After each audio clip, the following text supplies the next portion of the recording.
ఈ నూతన సంవత్సరం నూతనంగా బిడ్డల ఆత్మీయతలు బలపరచమని ప్రార్థిస్తున్నాను. వచ్చిన ప్రతి దైవజనులను బట్టి నీకు వందనములు నాయన. మా మధ్య నుండి ఈ యొక్క క్రిస్మస్ దినంలో ఎంతగానో ఆశీర్వించినాం, దీవించినాం.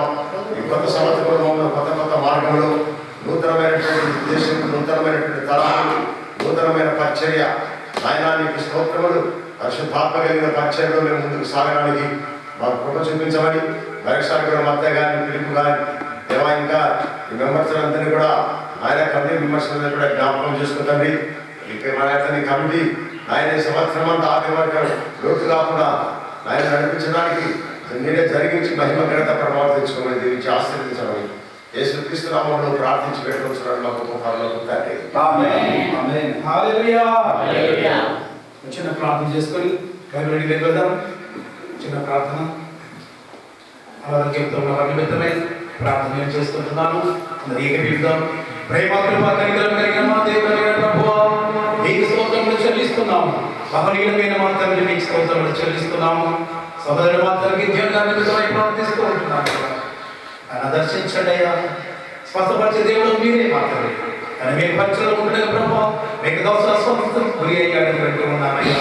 మీకు దోష మీరు ఉంటాడు. ఎందుకు స్వస్థపరిచే భావం నేనే అన్నా మీకు స్తోత్రం చెల్లించాను. అలాగే మాత్రం 53వ కీర్తన 53వ యెషయా 53 అంటున్నారయ్యా. మీరు పొందిన గాయముల వల్ల మాకు స్వస్థత కలుగును ప్రభువా మీకు స్తోత్రం. అలాగే మా తండ్రి ఆయన శరీరం పాస్టర్ గారి దేవదానమ్మగారి సతీన నేను అమ్మగారి నిమిత్తమై ప్రార్థిస్తుంటున్నామయ్యా. అమ్మగారు కూడా మాత్రం దర్శిస్తూ ఉంటున్నారయ్యా. కృప చూపుతూ ఉంటున్నారయ్యా. సహాయం చేస్తూ ఉంటున్నారయ్యా. కృప చూపండి మా తండ్రి. సీనియర్ అమ్మాయి మా తండ్రి, ఆయన చిన్న పాప మా తండ్రి మాటల్లో ఉంటున్నాయా. అలా పాపని జ్ఞాపకం చేసుకుంటున్నామయ్యా. కృప చూపండి మా తండ్రి. ఆయన మాటలు దేవుడు మీరు మా తండ్రి, వాళ్ళు సరిచే దేవుడు మీరు మా తండ్రి. కృప చూపి అమ్మాయికి ఆయన మాటలు వచ్చినందుకు కృప చూపని ప్రార్థన చేస్తూ ఉంటున్నాము. ఆయన ఇవ్వనని అమ్మాయి మాత్రం కలిసి కార్యతో మా తండ్రి ఆయన రక్తం ఎక్కించుకోవాలి. మంత్లీ మంత్స్ అన్న రక్తాన్ని తనలోనే డెవలప్ అవ్వాలని కృప చూపని ప్రార్థిస్తున్నాం. గాయన అబ్బాయి మాత్రమే ఆయన హార్ట్ పేషెంట్గా ఉంటాడు. అందరికీ కృప చూపుతున్నారయ్యా. సహాయం చేయమని ప్రార్థిస్తున్నాం. ఇంకా ఇద్దరైతే మాత్రమే అనారోగ్యంతో ఉంటున్నాం. వారందరి కృప మీకు ఆయన ఆశ్రయించండి. సంపూర్ణ ఆరోగ్యం ఇచ్చి మీరే మహిమలంట ప్రభావం పొందుకున్నామని. అలాగే మాత్రమే లైక్ మనవాడు మాత్రమే సుజిత రవికిరణ్ మాత్రమే చెయ్యి ఫ్రాక్చర్ అయిన మాత్రమే మీరు చిన్న కృపను బట్టి దాన్ని మీకు సంపూర్ణ ఆరోగ్యాన్ని ప్రార్థిస్తున్నారు. అందరి ప్రభావం మీ గాయన హస్తంతో బట్టి సంపూర్ణ ఆరోగ్యం ఇచ్చి మీరే మహిమ ఘనత ప్రభావాలు పొందుకోమని ప్రార్థించి వెళ్ళిపోతూ ఉన్నాము. చైర్మన్ గారికి నేర్పిస్తున్నాము.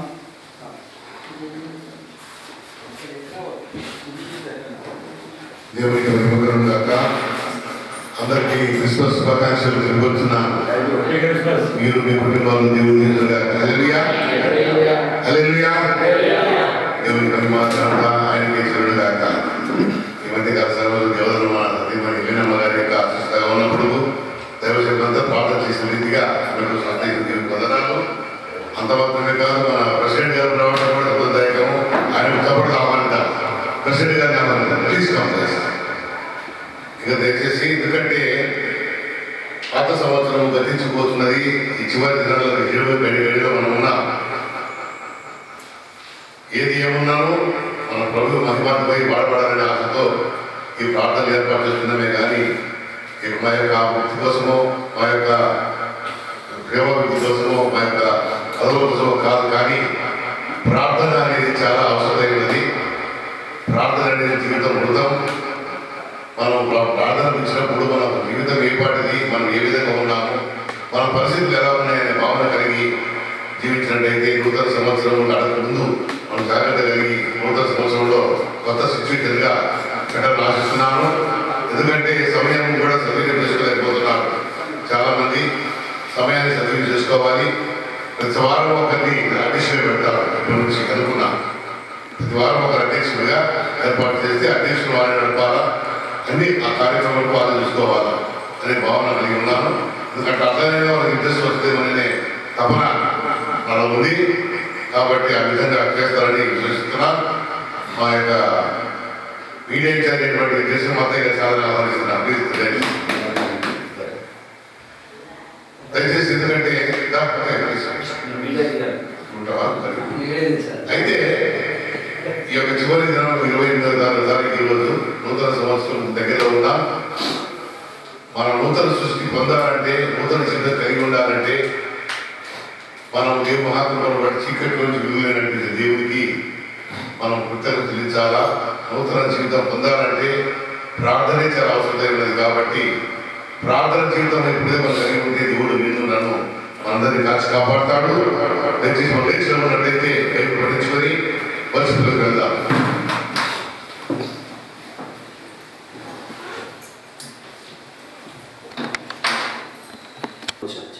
దేవుడి 36 చెప్పారు కదా. దావీదు కీర్తన 36 దావీదు కీర్తన భక్తి హృదయంలో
దయచేసి వాక్యం నిమిత్తమై నిర్వహణ చేసుకుందాం. తర్వాత ప్రార్థన చేసుకుందాం. సమాచారం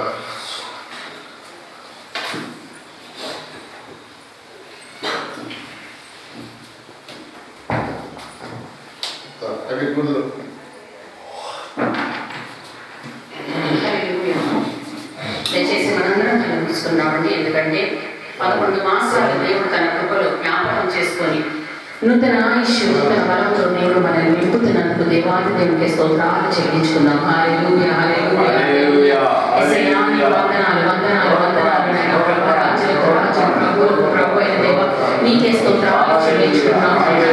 ద్వితీయ దేవా నిత్యుడు తండ్రి సమాధానపతి నీకే స్తోత్రాలు స్తోత్రాలు స్తోత్రాలు చెల్లించుకుంటున్నాం నాయనా ప్రభువా.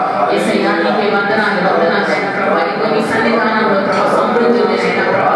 నీ సన్నిధానంలో సంతోషం ఉంది నాయనా ప్రభువా. అలాంటి కృపలను ప్రభువా మేము తలంచుకుంటూ ప్రభువా ముందుకెళ్ళే కృపని మాకు దయచేస్తున్నందుకు నీకే స్తోత్రాలు చెల్లించుకుంటున్నాం నాయనా ప్రభువా. అవునైనా ఒక నెల కంటే శ్రేష్టమైన నీ వాక్యం సెలవిస్తుండగా ప్రభువా అలాంటి శ్రేష్టతని మా జీవితంలో ప్రభువా మేము పొందుకునే హృదయాలు మాకు దయచేయమని అడుగుతున్నాము నాయనా. నీకే స్తోత్రం స్తోత్రం స్తోత్రం. రాజా నీ సన్నిధిలో నేనుంటానయ్యా మనసారా ఆరాధిస్తూ బ్రతికేస్తానయ్యా. రాజా నీ సన్నిధిలో నేనుంటానయ్యా మనసారా ఆరాధిస్తూ బ్రతికేస్తానయ్యా. నేను బ్రతకలేనయ్యా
ఇదిగో మా జీవితాలకి సన్నిధిలో సమర్పించుకుంటున్నాం నాయన ప్రభా. ఇదిగో నూతన సంవత్సరంతో ప్రభా నేను వెళ్తుండగా నూతన కార్యాలు మా జీవితంలో జరిగించమని అడుగుతున్నాం నాయన ప్రభా. నూతన తైలంతో మమ్మల్ని అభిషేకించమని అడుగుతున్నాం నాయన ప్రభా. నూతన బలము నూతన శక్తితో ప్రభా నేను పక్షి రాజు అనే ప్రభా నేను నూతన ఎవరాన్ని మాకు కలుగు చేయమని అడుగుతున్నాం నాయన ప్రభా. ఏడి కాడబడే గంతులు వేసి కృపని ప్రతి ఒక్కరికి దయచేస్తున్నందుకు నీకే స్తుతులు స్తోత్రాలు చెల్లించుకుంటూ ప్రభా ఈ ఆరాధన సన్నిధిలో సమర్పించుకుంటున్నాము తండ్రి. ఆమేన్ ఆమేన్. ప్రతిసారి తినండి, ఎందుకంటే మనం బయట కూడా ఒక చల్లటి వాతావరణము ఆ చల్లవది కాబట్టి వేడి వేడి ఉంటే బాగుంటుందని వేడి వేడి తిరిగి స్టార్ట్ చేయమని చెప్పాను. తయారు చేస్తుంది ఆవిడ. ఈ వాక్యం వేడిలో పట్ల మనకు రెడీ అవుతాయి. దయచేసి మన మధ్యలో మన ప్రెసిడెంట్ గారికి సపోర్ట్ కావాలి కాదు, ఎందుకంటే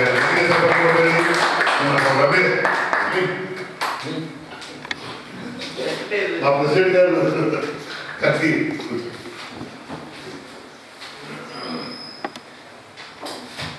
అధ్యక్షుల వారు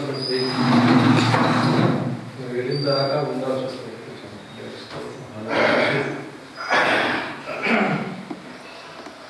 సంవత్సరం అది నాకు తోడుగానే నడిపిస్తాను. Uppal churches pastors welfare association ఈ విధంగా మరి మీటింగ్ జరుపుకుంటూ ముందుకు సాగుటకు దేవుడు చెప్తున్నట్టు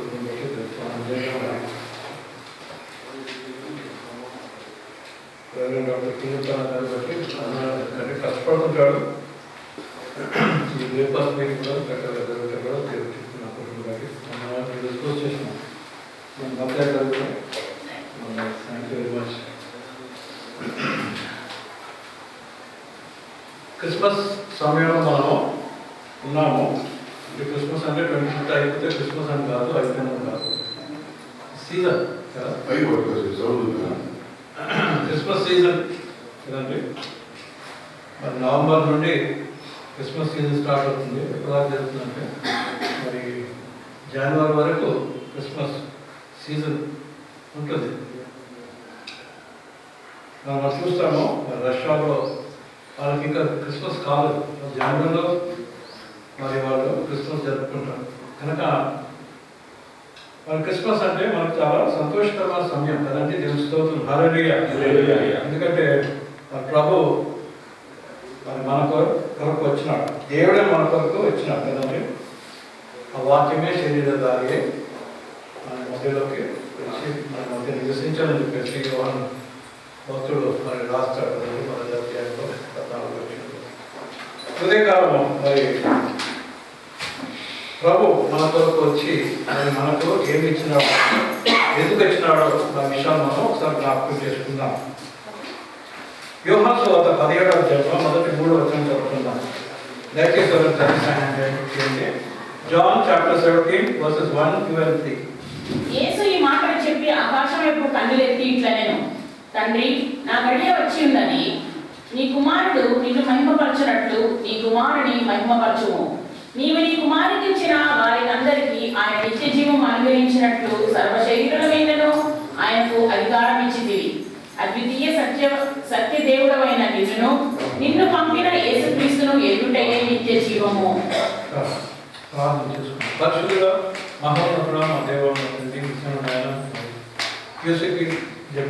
బ్రేక్ఫాస్ట్ మీటింగ్లో పాల్గొంటూ చెప్పిన బట్టి పొందాలని అవకాశం బట్టి పొందాలని శుభాకాంక్షలు మరుగుపరిచి మీరేం మాట్లాడి మీరే మహిమ పొందకండి. యేసుక్రీస్తు నామమున చిన్నాను తండ్రి, ఆమేన్. ఇక్కడ మనం చూస్తున్నాం ఏంటంటే యేసు ప్రభు యొక్క మాట మనం చూస్తున్నాం ఏంటంటే మరి 2వ వచనం మనం చూస్తాం.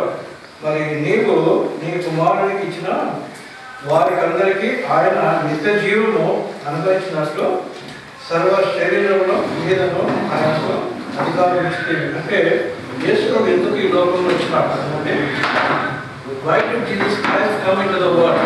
అంటే అది క్రిస్మస్ సమయంలో ఇతరులు అన్యులు అడగవచ్చు, ఎందుకు క్రిస్మస్ అంటారు కదా, క్రిస్మస్ అంటే అర్థం ఏంటి అని మరి వాళ్ళ అర్థం కొన్నిసార్లు అర్థం అడగవచ్చు కదండి. క్రిస్మస్ అంటే అర్థం ఏంటి అంటే క్రైస్ట్ మాస్, అంటే క్రిస్మస్ అంటే క్రైస్ట్ మాస్ అన్నింటినీ ఒక వర్డ్ చేస్తున్నారు. ఏంటంటే క్రైస్ట్ అంటే అభిషేకుడు యేసు ప్రభు అనేది మాస్ అంటే ఆరాధన, వర్షిప్. అంటే క్రిస్మస్ అంటే యేసుప్రభు యొక్క ఆరాధన. మరి మధ్యలో చాలా మంది క్రిస్మస్ అది దాని గురించి కొన్ని హేళన కూడా మరి హేళనగా మాట్లాడటం కూడా మరి జరిగింది. చాలా మంది మన క్రిస్టియన్సే మరి కొన్నిసార్లు ఇక్కడ జర్నీ చేస్తుంటారు. కనుక క్రిస్మస్ అంటే అర్థం ఏంటంటే వర్షిప్. అంటే అదొక సండే సర్వీస్ అంటారు కదా, సండే సర్వీస్. ఎవ్రీ సండే మనం ఏం చేసుకుంటాము? సండే సర్వీస్ చేసుకుంటాము. క్రిస్మస్ రోజు ఏం చేసుకుంటాము? Christmas worship. That is called Christmas, Christ worship.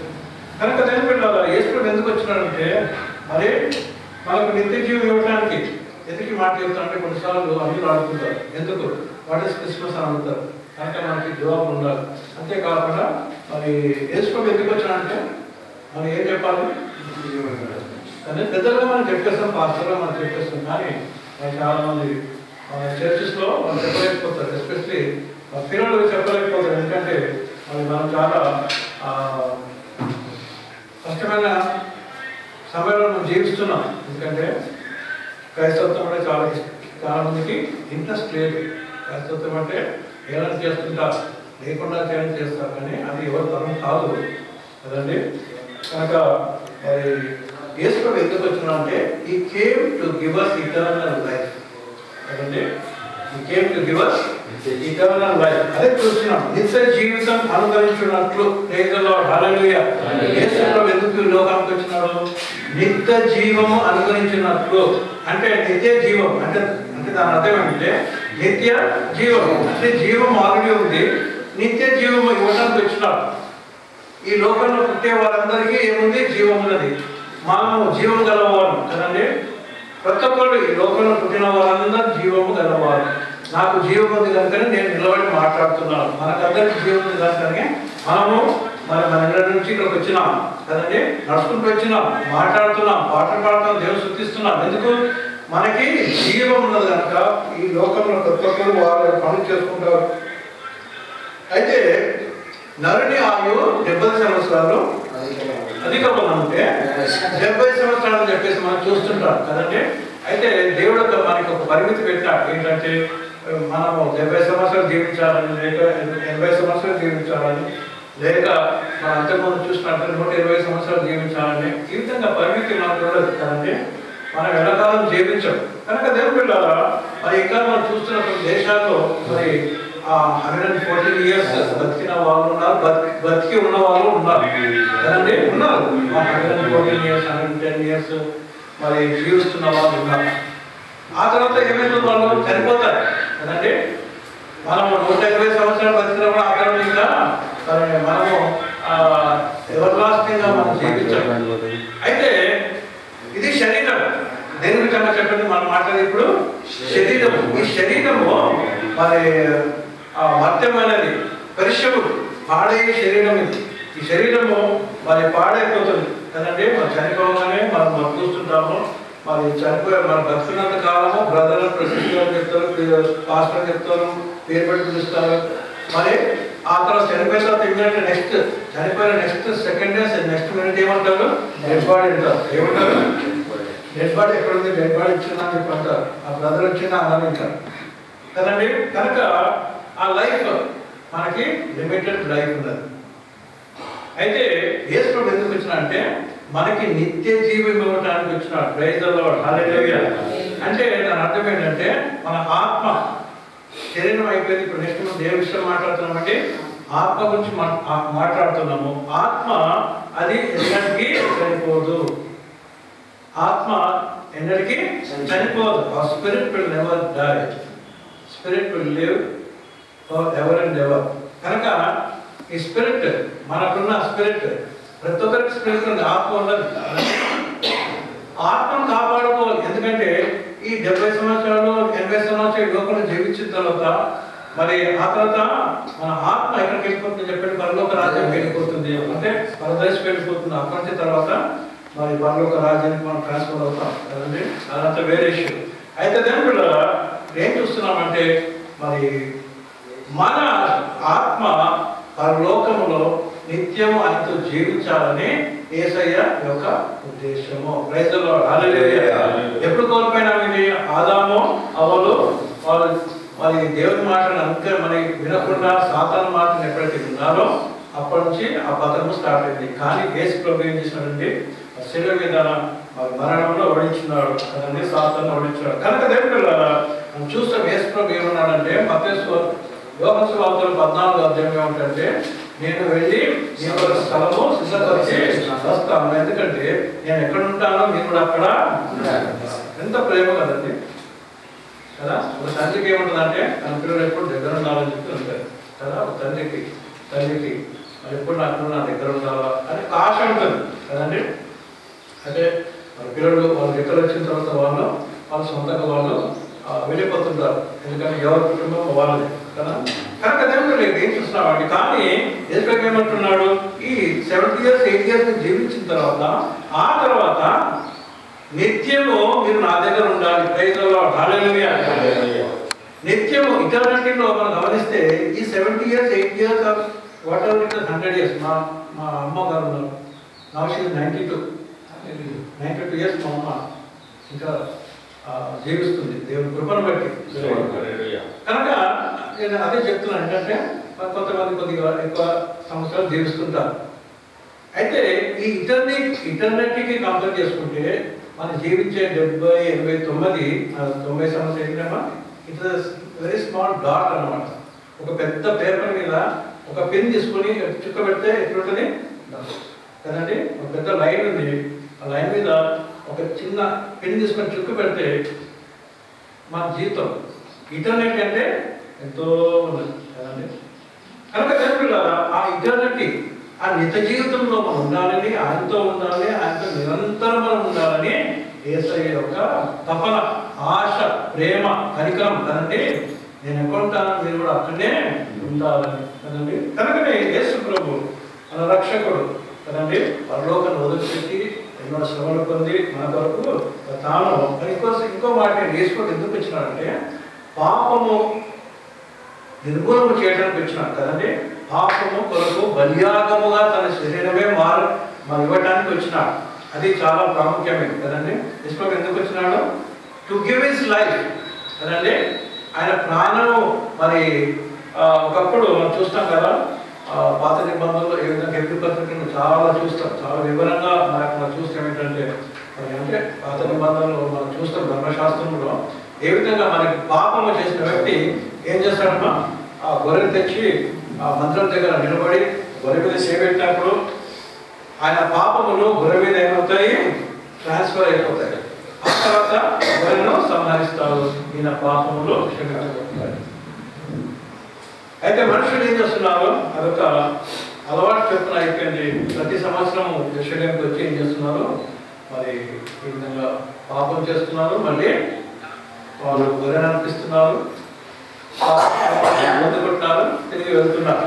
కనుక యేసు ఏం చేసినాడు, ఆయన శరీరమే కదండి, పరిశుద్ధిని శరీరమే మరి ఆయన అర్పించి మన కొరకు పాప విముక్తి మరి వన్స్ అండ్ ఫర్ ఆల్, ఒకేసారి అని మనం చూస్తాం, గమనిస్తాం మాట. వన్స్ అండ్ ఫర్ ఆల్ అంటే ఇంకా సెకండ్ టైం లేదు కదండి. కనుక యేసు ఎందుకు వచ్చినంటే మన పాపమును క్షమించటకు తన శరీరమే ఒక బలియాగముగా, అది గొర్రెపిల్లగా. యోహాను ఏమంటాడు, యేసు చూసినప్పుడు లోక పాపములను మోసుకొని దేవుని వరచున్నాను కదండి. కనుక దేవుడు ఏం చూస్తున్నామంటే యేసు ఎందుకు వచ్చినాడు, టు గివ్ దిస్ లైఫ్, ఆయన ప్రాణమే బలియాగంగా ఇవ్వడానికి వచ్చినాడు. ఆ తర్వాత మనం చూసినాం ఏంటంటే ఇక్కడ చూస్తున్నాము మరి నిత్య జీవం అనుగ్రహించినట్లు మరి తను వచ్చినాడు. ఎందుకు యేసు ఎందుకు వచ్చినామో చెప్పండి, మనకి ఇవ్వడానికి వచ్చినాడు. ఇది చాలా ఇంపార్టెంట్. ఎందుకంటే మరి మనము నిత్య జీవం పొందుకున్నామంటే యోహాను సువార్త 3:16 దేవుడు ప్రేమించాడు కనుక తన అద్వితీయ కుమారుని యందు విశ్వాసం చేస్తూ ప్రతివాడు కావాలంట నశింపక నిత్య జీవం పొందినట్లు ఆయనను అనుగ్రహించెను. Praise the Lord. Hallelujah. God gave his son for us. So that we believe and obtain eternal life. కదండి మనం పొందుకున్నాం. అయితే ఇంకా మన ఫ్యామిలీ మెంబర్స్లో, మన రిలేటివ్స్లో, మన ఫ్రెండ్స్లో చాలామంది ఉంటారు. వాళ్ళ గురించి ఏం చేయాలి? మనము ప్రార్థించి వారిని ప్రభువులోకి నడిపించాలి. వాళ్ళు కూడా ఇతరుల లైఫ్ రావాలి. క్రీస్తు హల్లెలూయా కదండి. కేవలం మనము రక్షణ పొందుకున్న తర్వాత మనము రక్షణలో ఆనందించడం కాదు, ఇతరులు కూడా మనము రక్షణలో ఎందుకు వచ్చినంటే ప్రాముఖ్యంగా తను మరి నిత్య జీవితం ఇవ్వడానికి వచ్చినాడు. ఇంకొక మాట చదువుకుందాం. యేసు ఎందుకు వచ్చినాడంటే మనకి జీవం ఇవ్వటానికి, అది కూడా సమృద్ధి అయిన జీవితం ఇవ్వటానికి వచ్చినాడు కదండి. యోహాను సువార్తలో 10వ అధ్యాయము 10వ వచనం చదువుకుందాం. యోహాను సువార్త 10వ అధ్యాయం 10వ వచనం చదువుకుందాం. దొంగతనమును, హత్యను, నాశనమును చేయుటకు వచ్చును, కానీ మరి దేనికి రాడు. సాతాను దేనికోసం వస్తాడు చెప్పండి? దొంగతనం చేయడానికి వస్తాడు. సాతాను దేనికి వస్తాడు? దొంగతనం చేయడానికి వస్తాడు కదండి. ఏమి దొంగతనం చేస్తాడు? మన ఆత్మను దొంగతనం చేస్తానికి వస్తాడు. అది మనం గమనించాలి కదండి. మన ఆత్మ చాలా విలువైంది కనుక మన ఆత్మను దొంగలించడానికి వస్తాడు. దొంగతనం చేయటకు, హత్య చేయటకు కదండి. ఇంకా దేనికి వస్తాడు ఆయన? వాడు దేనికి వస్తాడో చెప్పండి? హత్య చేయటకు, నాశనం చేయడానికి వస్తాడు. చూడండి, మరి మనం ప్రపంచమంతా చూస్తున్నాం. సాతాను యొక్క ప్రేరేపణ బట్టి యుద్ధాలు జరుగుతున్నాయి కదండి. యేసుప్రభువు అంటాడు పేతురుతో ఏమంటాడంటే, గెత్సేమనే తోటలో పేతురు ఆ కత్తి ఏమంటాడు? పెట్టేసి అంటాడు కదండి. కత్తి వాడు కత్తి వాడు ఏమవుతాడు? కత్తితోనే నశిస్తాడు కదండి. ఎంత చక్కటి మాట అది. ఈ ప్రపంచంలో నేర్చుకుంటే, అవలంబిస్తే అసలు శాంతి ఉంటుందండి. ఈ యుద్ధాలు ఉండవు. న్యూక్లియర్ బాంబ్స్ కదండి. న్యూక్లియర్ ఎట్లా మరి పోగు చేసుకుంటున్నారంటే న్యూక్లియర్ కదండి. ప్రతి దేశం ఇప్పుడు నేను కూడా న్యూక్లియర్ అయిపోవాలనే ఆశ కదండి. కనుక న్యూక్లియర్ బాంబ్స్ చాలా, ఒక దేశం యొక్క బాంబ్సే ప్రపంచం అంతా నాశనం చేస్తాయి. అంత బాంబ్స్ ఉన్నాయి, అంత పవర్ఫుల్ బాంబ్స్ ఉన్నాయి. హిరోషిమా, నాగాసాకి మీద వేసిన atomic bombs, little boy, fat man అదే 2 బాంబ్స్ వేసినారు. వాటికంటే ఇంకా ఎన్నో వందల రెట్లు పవర్ఫుల్ కదా మరి న్యూక్లియర్ బాంబ్స్ తయారైపోయినాయి. అందరి దగ్గర ఉన్నాయి కదండి. మరి పుతిన్ అయితే ఎప్పుడు ఆ బటన్ నొక్కుదామా రెడీగా ఉన్నాడు కదండి. ఈ విధంగా నాశనం చేయాలి. ఎవరు ప్రేరేపణకి? నిన్న క్రిస్మస్ సమయంలో ఆయన ఏమంటే పుతిన్, నేను దేవుని నమ్ముతాను అంటున్నాడు. పుతిన్ రష్యా ప్రెసిడెంట్ ఏమంటున్నాడు? దేవుణ్ణి నమ్ముతాను. చేయకుందండి న్యూక్లియర్ బటన్ మీద ఉంది. దేవుణ్ణి నమ్ముతానంటాడు. రష్యన్ ఆర్థడాక్స్ చర్చ్ కదండి. ఈ విధంగా దేవుని పిల్లల ఎన్ని తప్పులు చేస్తున్నారో మనం గమనిస్తున్నాం. కనుక దేవుని పిల్లల ప్రభు దొంగ దేనికి వస్తాడంట? చాలా మంది ఉంటారు. శాంతి శాంతి శాంతి శాంతి అంటుంటారు కదండి.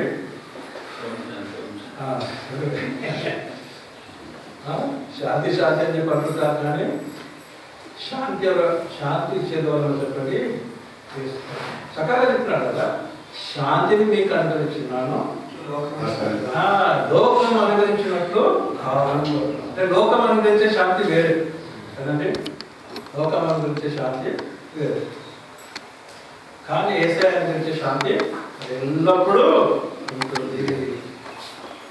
నా శాంతిని మీకు అనుగ్రహిస్తున్నాను. కనుక my peace I leave with you, not as the world giveth, but my peace I give to you అన్నారు. కనుక పీస్.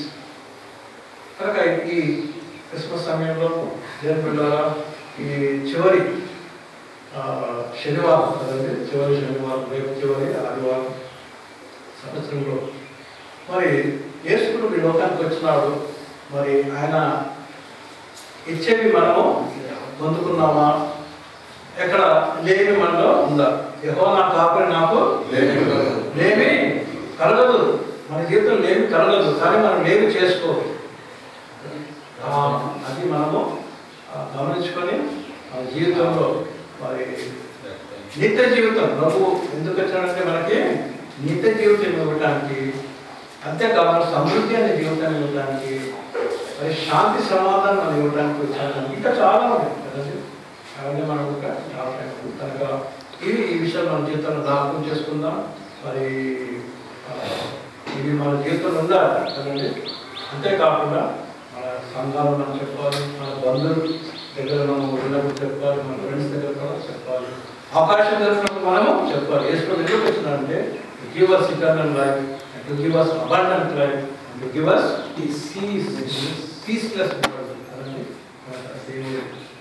మరి ఈ వాక్యం దీవించినాక నాకు అవకాశం ఇచ్చిన చైర్మన్ నాకు చర్చెస్ పాస్టర్ వెల్ఫేర్ అసోసియేషన్ మరి రెవరెండ్ డాక్టర్ వందనాలు చెల్లిస్తున్నాం.